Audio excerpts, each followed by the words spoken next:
Producers பண்ற mistake என்னன்னா, மக்கள் மாஸ் அவங்களை இப்படி கொடுத்தாதான் ரசிப்பாங்க. தயவு செஞ்சு தமிழ் ரசிகர்களை மட்டமாக எடை போடாதீர்கள்.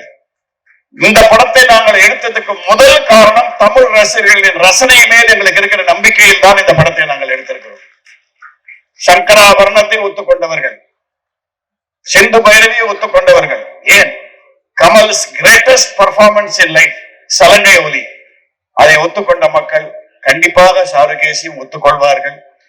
இந்த பிலிம் ஃபீல்ட்ல எனக்கு இது 54வது வருஷம், நாடக உலகத்துல 64வது வருஷம், டெலிவிஷன்ல 50வது வருஷம். நிறைய ஃப்ரெண்ட்ஸ் புது நண்பர்களும் இருக்காங்க. சமீப காலமா நீங்கள்லாம் நல்ல மனித நேயம் உள்ள படங்கள், இந்த உணர்ச்சிகள் உணர்வுகளை சீன்ற படங்களை மக்களிடையே கொண்டு போய் சேர்த்திருக்கீங்க. அது சக்சஸ் ஆயிருக்கு. இப்ப நம்ம பார்த்துட்டே வரும். இது எங்களுக்கு ரொம்ப கான்பிடென்டா இருக்கு. தயவு செஞ்சு இந்த படத்தையும் மக்கள் கிட்ட கொண்டு போய் சேருங்க. ஏன்னா 75 வயசுல ஒரு 16 வயசு பொண்ணை கல்யாணம் பண்ணிட்டா எந்த ஃபீல் வரும்? அந்த மாதிரி இந்த சுதா வச்சுட்டே சொல்றேன். 75 வயசுல இப்படி ஒரு கேரக்டர் என்னுடைய சினி கேரியர்ல வந்திருக்குன்னா அது கண்டிப்பா அந்த இறைவனுக்கு நன்றி. 300க்கும் மேற்பட்ட படங்கள் இந்தியன் சினிமானுடைய மேக்னம் ஓபஸ் அப்படிங்கறத சொல்லலாம். இவ்வளவு நேரம் சாருகேசி பத்தி எல்லாருமே பேசி நீங்க கேட்டீங்க. இப்ப சாருகேசி அவர்களே நமக்காக பேச வராங்க. Ladies and gentlemen, it's time to welcome the one and only man behind the masses, YG Mahendran sir. Over to you. இங்கே கூழ்மி இருக்கும் அனைவருக்கும் என் வணக்கம் இல்லை, என் சாஷ்டாங்க நமஸ்காரம். ஏனென்றால் இந்த படம் நிஜமாக தேவா சார் பாவிஜய் எழுதினார் படத்துல அவன் தந்த வரம்ங்கிற மாதிரி இறைவன் தந்த வரம். 75 வயசுல ஒரு 16 வயசு பொண்ணை கல்யாணம் பண்ணிட்டா எந்த ஃபீல் வரும்? அந்த மாதிரி இந்த சுதா வச்சுட்டே சொல்றேன். 75 வயசுல இப்படி ஒரு கேரக்டர் என்னுடைய சினி கேரியர்ல வந்திருக்குன்னா அது கண்டிப்பா அந்த இறைவனுக்கு நன்றி. அடுத்து இந்த படத்தை பண்ணலாம்னு முடிவெடுத்த என் நண்பன் அருணுக்கு நன்றி. எங்க அருண் கொஞ்சம் குரல் மாதிரி தாவிட்டே இருப்பான். கிட்டத்தட்ட 35 வருஷமா என் நாடகங்களை ஈரோட்ல போட்டுட்டு இருக்கிறோம். இந்த நாடகத்தை நான் பண்றேன்னு முன் வந்தா சொன்ன உடனே எனக்கு ஞாபகம் வந்தது சுரேஷ் கிருஷ்ணா சார். அவர் நான் பார்க்கும் போதெல்லாம் திட்டிக்கிட்டே இருந்தேன், எவ்வளவு படம் பண்ணீங்க சார், ஒரு தரம் கூட என்ன உங்க படத்துல யூஸ் பண்ணவே இல்லையே, சான்ஸே தரலையேன்னு சொன்னேன். அதுக்கு பழி வாங்குற மாதிரி அவரை கூப்பிட்டு நான் சொன்னேன், நான் உங்களுக்கு சான்ஸ் தரேன். காரணம், நாடகத்தை பார்த்த 2வது நாள் இப்ப நீங்க பாக்குறீங்களே இந்த ஃபைனல், நீங்க பார்க்க போறீங்க படத்தை, அந்த ஃபைனல் ஸ்கிரீன் பிளேய பக்காவ மைண்ட்ல ஓட விட்டு சொன்னார். That is the greatness of the directors of the 80s and 90s. Suhasini will appreciate. அவங்களுக்கு டவுட்டே கிடையாது. இன்னைக்கு ஒரு ஷாட் எடுக்கும் போது 20 விதமா ஒரு ஷாட் எடுத்துட்டு அதுல ஒரு 10 எடுத்து போட்டுக்கலாம்ன்றது அது எல்லாரும் பண்றாங்க. இவ்வளவு மாதிரி டைரக்டர்ஸ், நான் ஒர்க் பண்ண டைரக்டர்ஸ் எல்லாம், ஏன்னா இவரோட குரு தான் எனக்கு குரு. கே பாலச்சந்தர் தான் என் கையை பிடிச்சி இழுத்து 1971 நவகிரகம் உள்ள படத்துல எனக்கு வாய்ப்பு கொடுத்த ஆசான் அவரை தான். சரி, நம்மெல்லாம் ஒரே வழியில வந்தவங்க. அவங்க கிட்ட இருந்த அந்த clarity of thought Suresh Krishna கிட்ட இருந்தது. நாடகம்ங்கிறது நான் கொடுத்தது வெறும் ஒரு அருமையான பேஸ், ஃபவுண்டேஷன். அப்கோர்ஸ் ஃபவுண்டேஷன் இல்லாம வீடு கட்ட முடியாது. நாடகம் அற்புதமான ஃபவுண்டேஷன் வெங்கட் கொடுத்தார். ஆனா வெறும் ஃபவுண்டேஷனா இருந்து என்ன பிரயோஜனம்? சினிமான்னு வரும்போது அதுல ஒரு அற்புதமான மாளிகை கட்டணும் இல்லையா? அதுக்கு ஒரு நல்ல ஆர்கிடெக்ட் வேணும். தேவர்களுக்கெல்லாம் மயன் ஒருத்தர் ஆர்கிடெக்ட் இருந்ததா சொல்லுவாங்க புராணத்துல. அப்படி மயன் மாதிரி ஒரு ஆர்கிடெக்ட் எனக்கு கிடைச்சாருன்னா சுரேஷ் கிருஷ்ணா தான். அப்படி ஒரு வசந்த மாளிகையை கட்டிட்டார். அதுக்கு மேல மாளிகையை கட்டிட்டு அதுல யாரோ ஒரு குடி இருக்கிறதுன்னு பார்த்தா, இங்க நீங்க பாருங்க, மேடையில இருக்கிற அத்தனை பேரும் பாத்தீங்கன்னா இந்த போஸ்டரை பார்த்து என்னுடைய நண்பர்கள் நிறைய பேர் கேட்டாங்க, சினிமா இண்டஸ்ட்ரியில இருக்கிற பெஸ்ட் ஆக்டர்ஸ் எல்லாரும் பிடிச்சு போட்டிருக்கீங்க அந்த படத்துல, இந்த படம் எப்படியா ஃபெயில் ஆகும் கேட்டாங்க. அப்படி ஒத்தத்தரும் என்னன்னு சொல்றது எனக்கு ஒண்ணும் புரியல. சுஹாசினி எனக்கு சின்ன போனிடெயில்ஸ்ல இருந்து நான் பார்த்திருக்கேன். ராஜபார்வையில நாங்க நடிச்ச போது ஷூட்டிங் கேமரா ஷூட் பண்ணதுல இருந்து நான் பார்த்திருக்கேன். கமலும் நானும் அவ்வளவு friends, great admirer of mind. But நான் சொல்லி முடிக்கல, நீ பண்றியானோன்னு பண்றேன், நான் சுரேஷோட பேசிக்கிறேன். அதே மாதிரிதான் சத்யராஜ், சமுத்திரக்கனி நாடகத்தை பார்த்துட்டு இந்த நாடகத்துல நான் இருப்பேன் எப்படிங்கிறத நான் டைரக்டர் கிட்ட பேசிக்கிறேன். தேவா சார் நாடகத்தை பார்த்து சொல்றார், அவர் எவ்வளவு ஹியூமிலிட்டி பாருங்க. ஒரு இசையமைப்பாளர் தன்னை பத்தி பேசிக்காத ஒரே ஒரு இசையமைப்பாளர் தேவா மட்டும் தான் நினைக்கிறேன் இந்த உலகத்திலேயே. என் பாடல்கள் பேசட்டும், நமக்கு ஒண்ணும் தெரியாது அப்படின்னு. அண்ட் அவருக்கும் நானும் நாங்க பூஜிக்கிற ஒரே தெய்வம் மெல்லிசை மன்னர் MS விஸ்வநாதன். அதுல ஒரு காமன் பாயிண்ட் எங்களுக்கு. எனக்கு சொன்னாரு, சார் நீங்க இந்த படமா பண்ணீங்கன்னா கண்டிப்பா என்னை பத்தி நினைக்க மாட்டீங்க, எனக்கு தெரியும். அப்படிதான் ஆரம்பிச்சார். இவன் என்ன கானா பாட்டு தான் போடுவான்னு நினைப்பீங்க, ஆனா என்னுடைய பயோடேட்டால என்னால இப்படி ஒரு படம் பண்ண முடியும்னு ஒரு லைன் வரணும் சார். சோ உங்களுக்கு அந்த எண்ணம் வந்ததுன்னா என்ன கூப்பிடுங்கன்னு சொன்னவர் அவர் டிராமா பார்த்துட்டு. இதுதான் நடந்தது ஆக்சுவலா டிராமால.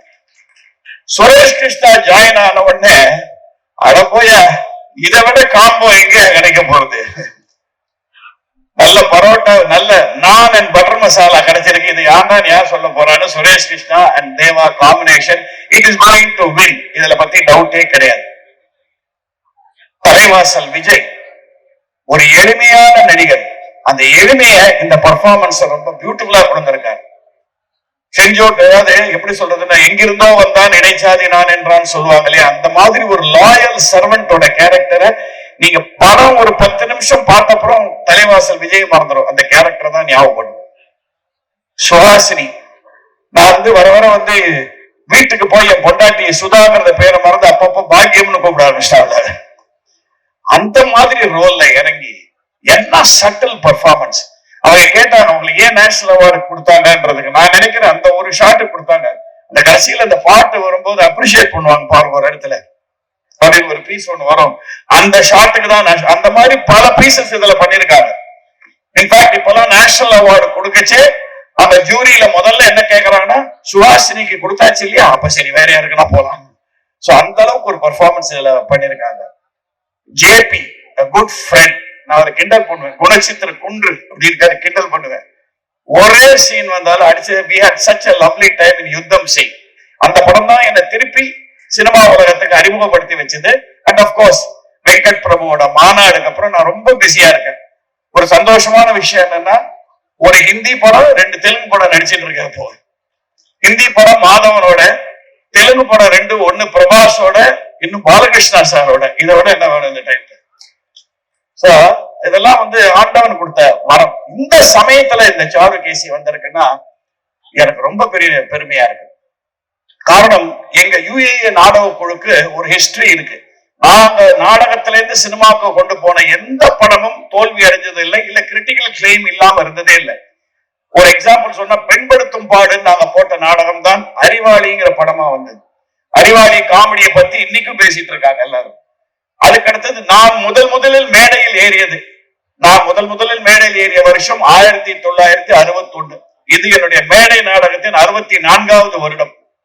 அந்த நாடகம் பேர் பெற்றால் தான் பிள்ளையா, அது நடிகர் திலகம் நடிச்சு பார்மகளை பார்த்த பெரிய ஹிட் படமாச்சு. அதுக்கப்புறம் நாங்க போட்ட கண்ணன் வந்தான்ங்கிற நாடகம் காலத்துக்கும் அழியாத படமா நடிகர் திலகம் பண்ணார். கௌரவம்ங்கிற படமா அவர் பண்ணார். அதுக்கப்புறம் என்னை இன்னும் ஒரு நடிகனா சினிமா உலகத்திலையும் சரி உலகத்திலையும் ஒத்துக்கிட்டு இருக்காங்கன்னா அந்த ஒரு படம் எங்க நாடகம். அது பரீட்சைக்கு நேரமாச்சு.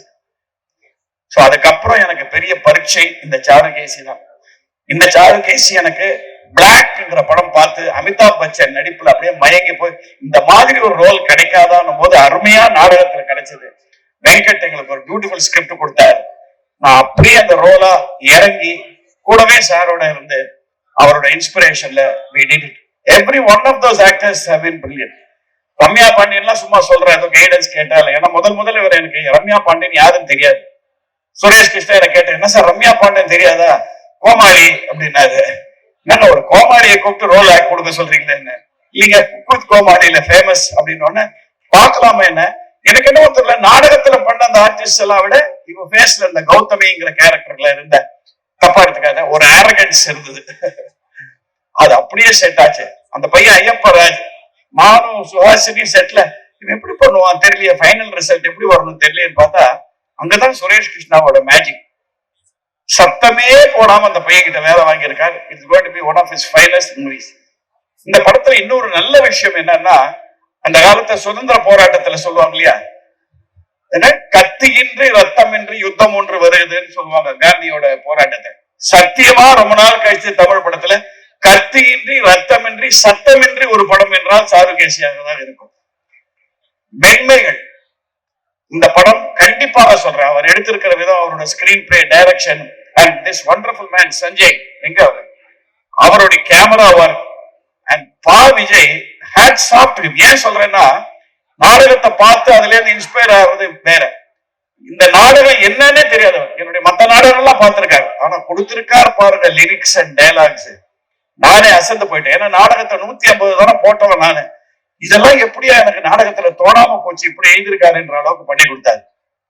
சோ அப்படி ஒரு படம் உங்கள் இதயங்களை வருடும், நெருடும், உணர்ச்சி பொங்க வைக்கும், சிரிக்க வைக்கும், சிந்திக்க வைக்கும்.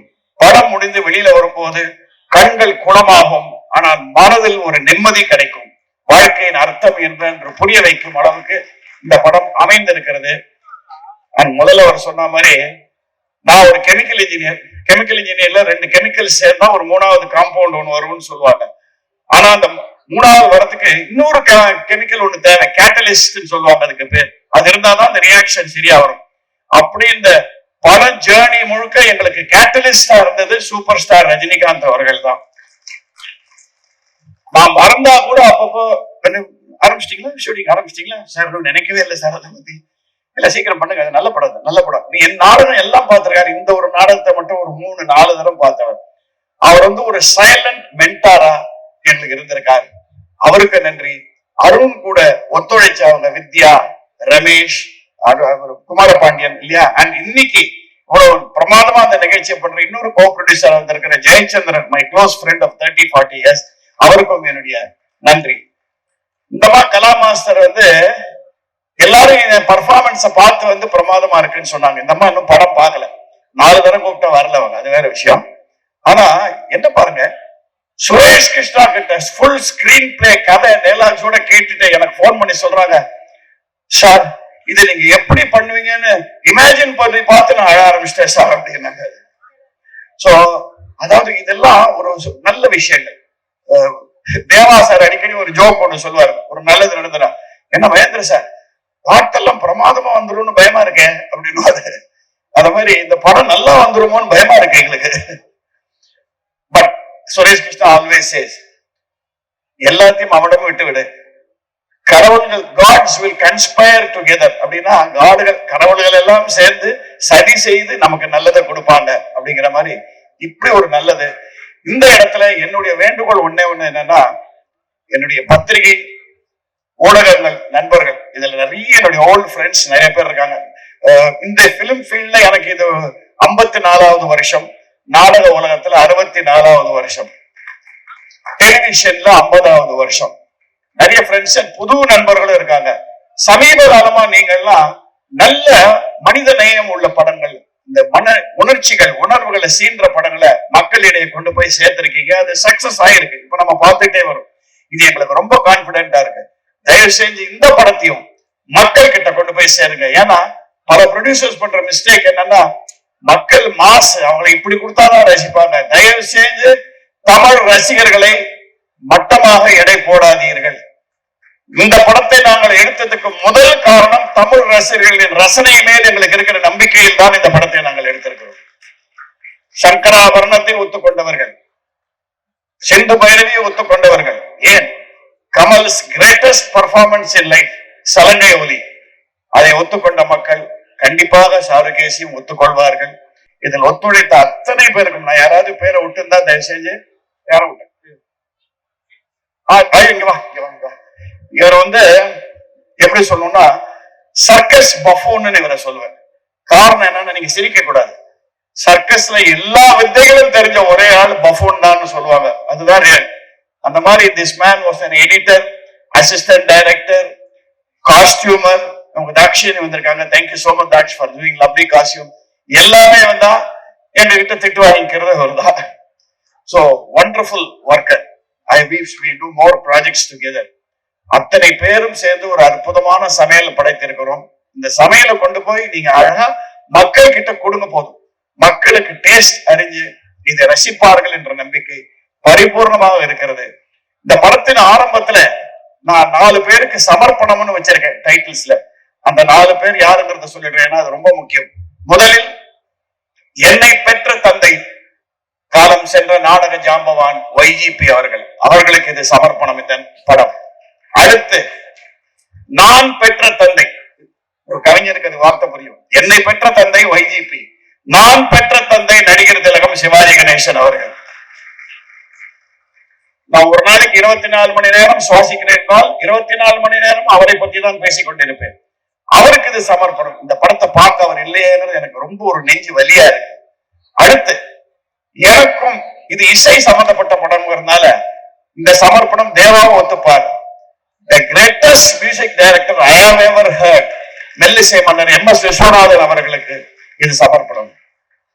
கடைசி சமர்ப்பணம் யாருன்னா, என்னையும் அந்த பாதையில் இறக்கிவிட்டு சுரேஷ் கிருஷ்ணாவையும் அந்த பாதையில் இறக்கிவிட்ட அந்த இயக்குனர் சிகரம் K. பாலச்சந்தர் அவர்களுக்கு இந்த படம் சமர்ப்பணம்.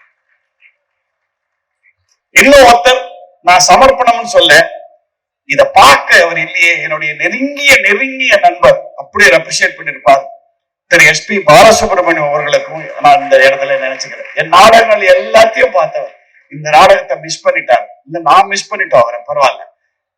அண்ட் சங்கர் மகாதேவனுக்கு ஸ்பெஷல் தேங்க்ஸ். நான் என்னென்ன சொல்றதுன்னு தெரியல. முக்கியமா ஒன்ஸ் அகைன், இங்க 3 ஷெட்யூல் இருந்தாலும் இன்னைக்கு இவ்வளவு பேர் இந்த இடத்துக்கு, இவ்வளவு தள்ளி இருந்த இடத்துக்கு வந்திருக்கிற பத்திரிகை நண்பர்கள், ஊடக நண்பர்கள், எங்க PRO ரியாஸ் அங்க உட்கார்ந்து எல்லாத்தையும் பார்த்துட்டு இருக்காரு. அவரு ஒரு விசில் அடிங்க, அவருக்கு ஒரு தப்பு இல்ல, அப்பதான் நிறைய மேட்டர் கொடுப்பாரு அவர், அதுக்கு வேற ஒண்ணும் இல்லை. அண்ட் இந்த ஒரு படத்தின் மூலமா ஒரே ஒரு வார்த்தையை சொல்லி சுரேஷ் கிருஷ்ணாவுக்கு அவர் ஒத்துப்பாரு நினைக்கிறேன். சுரேஷ் சார் உங்களுக்கு தான் அது, சார் உங்களுக்காக தான். எங்க 2 பேருக்கும் ஒரு சேர்ந்து ஒரு வார்த்தையை சொல்லி விடைபெறுகிறேன். இத்தனை வருடமாக இந்த சினிமா இண்டஸ்ட்ரியில் நாங்கள் பணம் சம்பாதிப்போமா இல்லையாங்கிறது தெரியல, எவ்வளவு சம்பாதிச்சோங்கிறது அது கணக்கீடு இல்லை, அவ்வளவு ஒண்ணும் இல்லை. என்போர்ஸ்மெண்ட் டைரக்டரேட்லாம் வர அளவுக்கு ஒண்ணும் கிடையாது எங்ககிட்ட. ஆனால் இத்தனை நடிகர்கள், இத்தனை தொழில்நுட்ப கலைஞர்கள், அத்தனை பேரோட மனத்தை சம்பாதித்துக்கிறோம் என்பது இந்த படத்தின் மூலமாக எங்களுக்கு தெரியுது. என்ன ஒரு கோஆபரேஷன். என்னோட 80s 90s டேஸ்க்கு நான் போயிட்டேன். ஒரு படம் பண்ணா ஃபேமிலி மாதிரி இருக்கும், அந்த ஃபேமிலி மாதிரி பண்ணுவோம். அப்படி நடித்து கொடுத்த இந்த சாருகேசி குடும்பத்துக்கு என்னுடைய நன்றி, இறைவனுக்கு நன்றி, உங்களுக்கு நன்றி.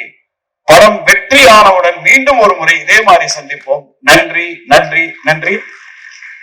இன்னொரு நன்றி, இங்க குடும்பம் இருக்கு. என்னோட ஒய்ஃப் சுதா மகேந்திராவை கூடவே வச்சுக்கிட்டாரு ஒரு பக்கத்துல கேமரா பாக்குறதுக்கு. எனக்கு என்ன பயமா இருக்கு, நாளைக்கு நான் படம் டைரக்ட் பண்ணணும்னு சொல்ல ஆரம்பிச்சிருவாங்களோன்னு பயமா இருக்கு. அண்ட் இன்னொரு வரம் எனக்கு இறைவன் கொடுத்தது, நான் சொல்லிடுறேன். 75 வயசுல எனக்கு அது கிடைச்சது பெரிய விஷயம் சார். அது பாருங்க, ஒரு படத்துல நான், என் மகள், அவனுடைய மகன் 3 பேரு நடிச்சிருக்கோம் இந்த படத்துல. அவன் பாடியிருக்கான். இத பார்க்க என்ன இன்னும் உயிரோடு வச்சிருக்காரு. ஆண்டவா உனக்கு என்னுடைய நன்றி. நன்றி, வணக்கம். Thank you so much. Thank you Mahendran sir. நேரமின்மை காரணமாக நிறைய பேர் பேச இருந்தாங்க. பட் பிரசன்ட் மீடியா நண்பர்கள் அடுத்த ஒரு ஸ்கெடியூலுக்கு போகணும் அப்படிங்கிறதுக்காக இதை குறுக்கிட்டோம். இவ்வளவு நேரம் இருந்ததுக்கு ஒரு பெரிய நன்றி. படத்தை பத்தி நிறைய விஷயங்கள் இந்த காஸ்ட் உங்கள்கிட்ட ஷேர் பண்ணாங்க. மீண்டும் சார்